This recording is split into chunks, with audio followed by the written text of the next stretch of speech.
How to appear offline on Instagram. Hey everybody, welcome back to the channel. In today's video I'm going to guide you on how you can appear offline on Instagram, so make sure to watch the video till the very end.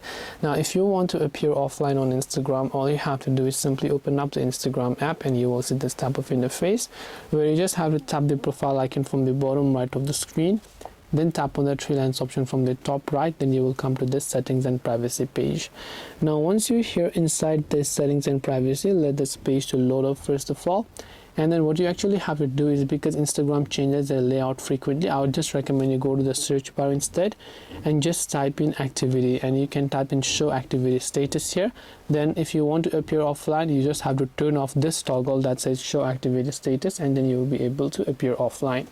This way you will be able to appear offline on Instagram. Hope this video was very helpful. If you have got any more questions, then feel free to also leave them down below.